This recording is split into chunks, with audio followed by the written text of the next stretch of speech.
Salut, c'est Trado, je suis content de vous retrouver pour la mise à jour de l'analyse technique de l'or et de l'argent.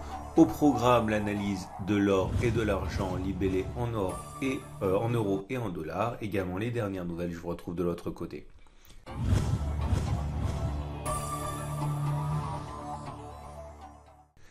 Alors effectivement, trois nouvelles qui ont émaillé l'actualité de l'or et de l'argent.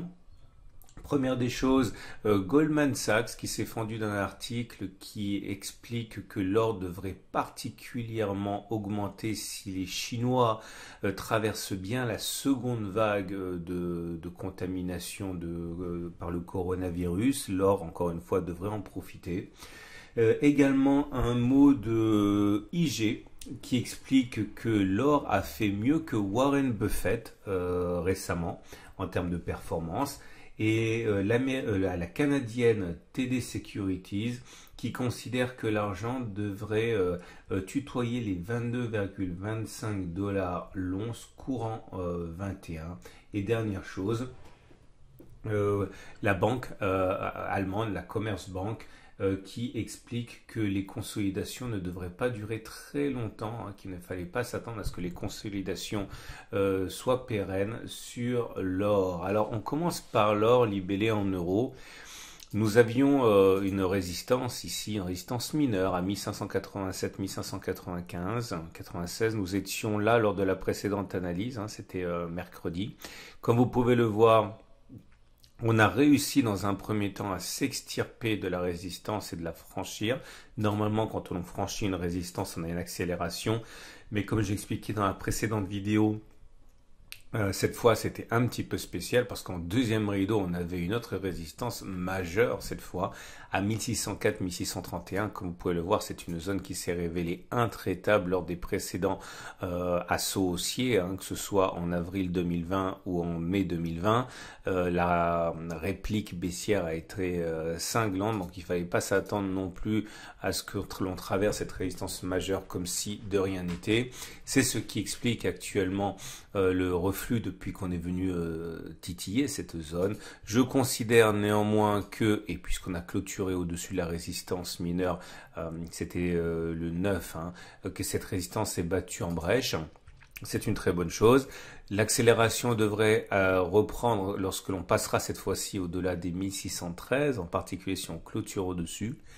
Ma prochaine zone d'accumulation rationnelle, ce serait un retour sur les 1560, 1572 €, c'est-à-dire si l'or perd encore la bagatelle de 1,2 à 1,8%, ce serait pour moi une zone d'accumulation.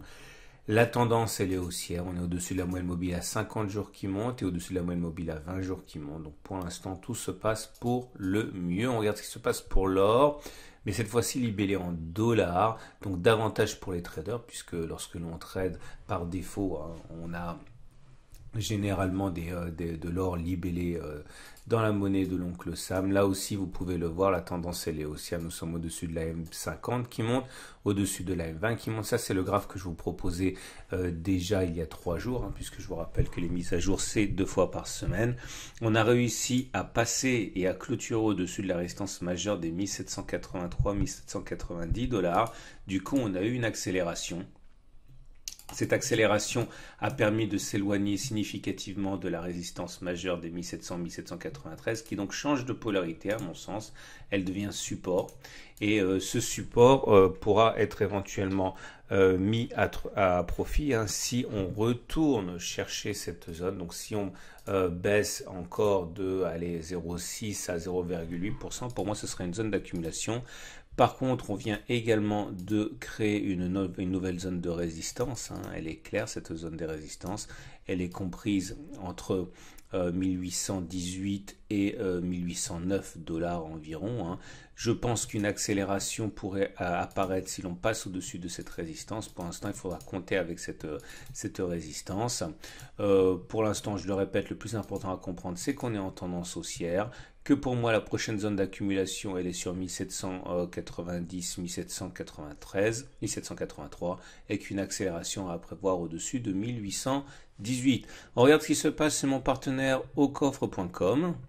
Alors, si vous voulez vous procurer de l'or au gramme pour acheter de manière très régulière et constituer votre patrimoine petit à petit, vous pouvez actuellement vous procurer le gramme d'or pur à 60 euros.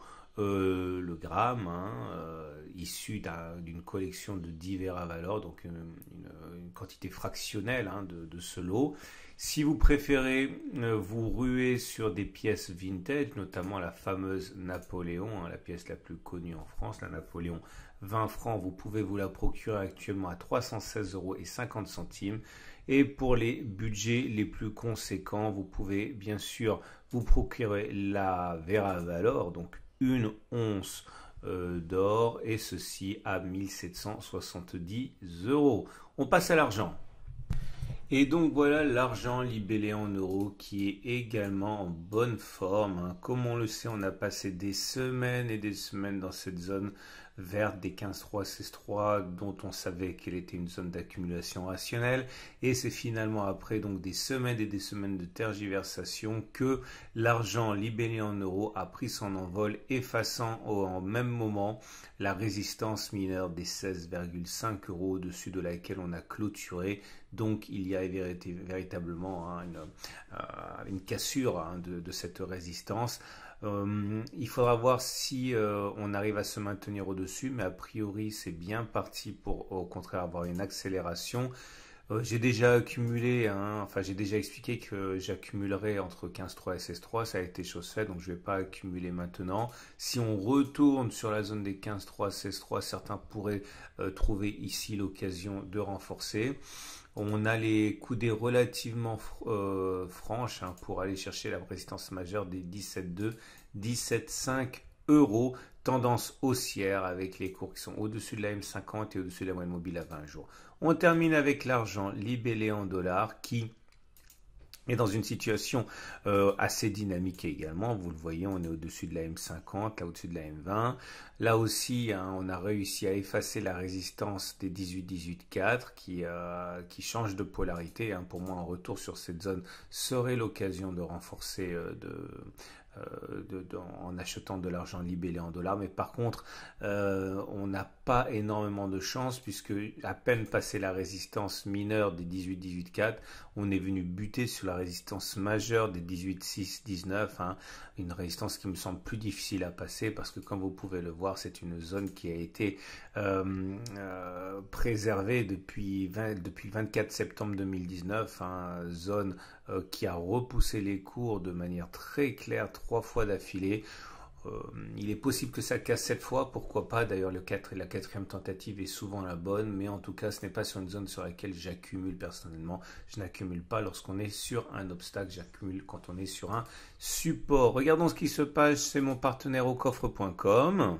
Et pour ceux qui veulent se procurer de l'argent, eh bien toujours la Vera Silver une once disponible. Et cette Vera Silver d'une once est disponible à 23,50 euros. Je vous souhaite une excellente journée et je vous dis à dans 3 jours pour la mise à jour.